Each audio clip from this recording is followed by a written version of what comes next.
This morning, it's the counting countdown. In just hours, all 50 states will be in the process of tallying ballots. But with thousands of mail-in votes, maybe more, expected to arrive after Election Day, experts say it could take days, even weeks, to determine the final results. Something the president has falsely claimed could lead to election fraud.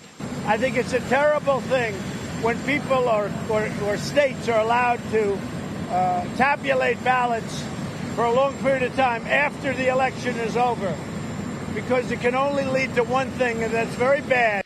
In fact, no presidential election has ever been officially determined on election night.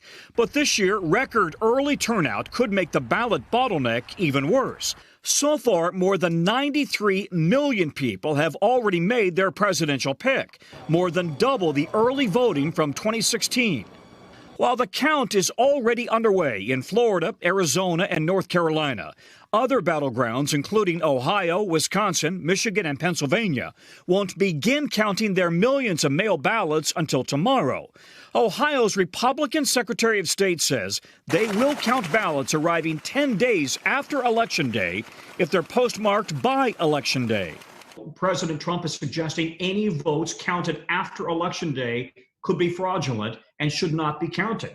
Is that the way it goes in Ohio? No, simply not true. That's not the way that it works here in Ohio. The law in the state of Ohio is very clear about how this process works. Election night is important. It's when people stop casting ballots, but it's certainly not when the elections process is over. The decision delay potentially setting the stage for post-election litigation. The reason why the counting process takes a while is because it's addressing the exact concerns that the president has expressed. They're double checking and triple checking their math before ultimately declaring and certifying a winner. Pennsylvania's Secretary of State admits the final count will take days. This is a process, and we want to make sure that every single vote of every valid voter is securely and accurately counted. In Michigan, where every voter received an absentee ballot application, most of the mail-in processing is done by hand, further slowing tabulation, possibly until the end of the week. Some experts now estimate more than 1 million mail-in ballots could be rejected. The most common reasons, a missing signature or late arrival. And it's those uncounted votes that could make all the difference in a tight race. As you know, the Postal Service has been accused of deliberately slowing down the mail. The Postmaster General, appointed by President Trump, accused of slowing down the mail into the election. Well, the Postal Service released new numbers over the weekend. Overall on-time delivery on Saturday fell from 93 to 91%. But listen to these key states here. Just 62% of central Pennsylvania's ballots and 64% of Atlanta's arrived on time. Arizona, Wisconsin, Minnesota, Michigan, North Carolina, parts of Pennsylvania and Texas, and Florida were all under the 90% mark. Now, before President Trump's new Postmaster General was assigned and appointed, they were running at 95% on-time delivery. And by the way, 28 states do not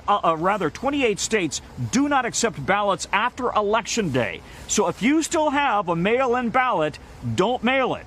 You need to drop it off at a drop box at your county official election drop box. The mail probably will not arrive on time, guys.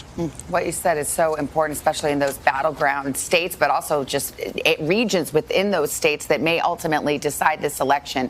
You know, Tom, folks are used to getting a result on election night, not because the official counts are in on election night. They rarely, if ever, really are. But networks such as ours, news organizations, do make projections the night of. Can you explain what the distinction is and how that works for folks?